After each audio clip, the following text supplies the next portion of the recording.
I'm determined to ban assault weapons in this country. Determined. I did it once before, and I'll do it again. For many of you home, I want to be clear. It's not about taking away anybody's guns. In fact, we should be treating responsible gun owners as examples how every gun owner should behave. I have 2 shotguns at home. It's a long story, but I'm not opposed to guns. But I support the Second Amendment, But the Second Amendment, as one of the most conservative justices in history, Justice Scalia once wrote, quote, like most rights, the rights granted by the Second Amendment are not unlimited. They're not unlimited. Right now, you can't go out and buy an automatic weapon. You can't go out and buy a cannon. And for those brave right-wing Americans who say it's all about keeping America's independent and safe, if you want to fight against the country, you need an F-15. You need something a little more than a gun. No, I'm not joking. Think about this. Think about the rationale that's used to provide this. And who are they shooting at? Shooting at these guys behind me. Folks, look. I went to every major school shooting in the country since I was a chairman of the Judiciary Committee all the way through as vice president and president. Over 48,000 people died from gunshot wounds in 2021 in the United States of America. Over 26,000 by suicide. When guns are the number one killer, listen to this now, the guns are the number one killer of children in America. Of children, and number one. More children die from guns than active duty police and active duty military personnel combined. Hear that again? More children in America die from guns than active duty police and active duty military in the United States combined.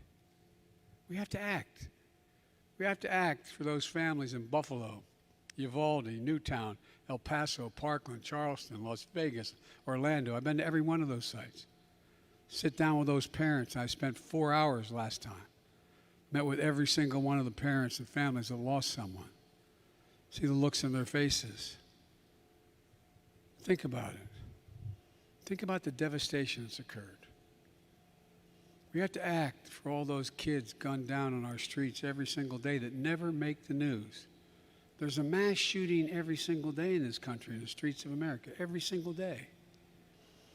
You have to act so our kids can learn to read in school instead of learning to duck and cover. Literally, schools all across America, kids are showing up.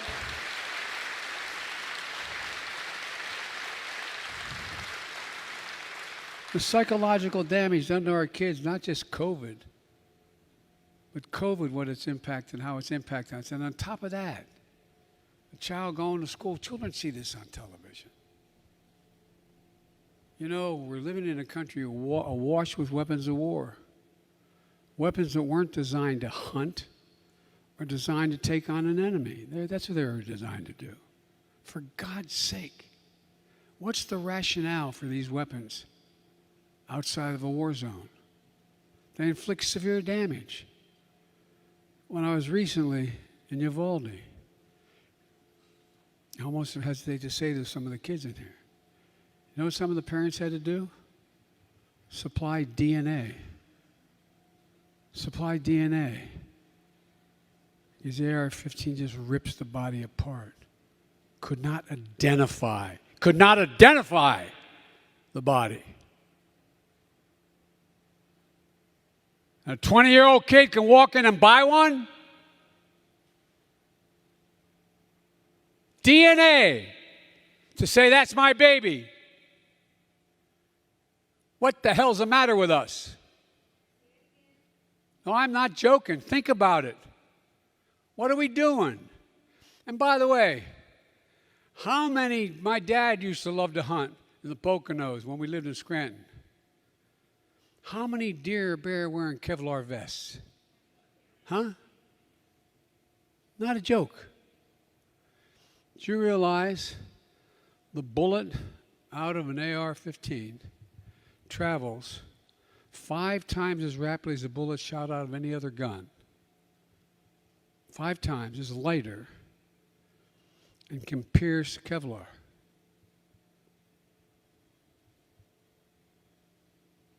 Imagine being a parent, not just losing a child, but not being able to physically identify the child or the adult because they've literally been blown apart.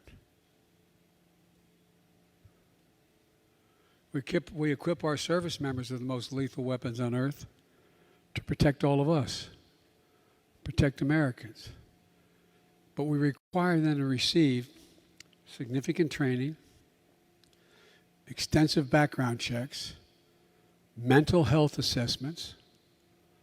They have to learn how to lock up and store their weapons responsibly or they get kicked out. But we let any stranger, an 18-year-old, walk in a 20-year-old and buy an AR-15. That's why back in 1994, I took on the NRA and passed the assault weapons ban. For 10 years, mass shootings were down. 10 years in a row since I passed that legislation in 1994 as a senator. But in 2004, Republicans let that ban expire. What happened? Mass shootings in America tripled. It's time to ban these. It's time to ban these weapons. We did it before. We can do it again.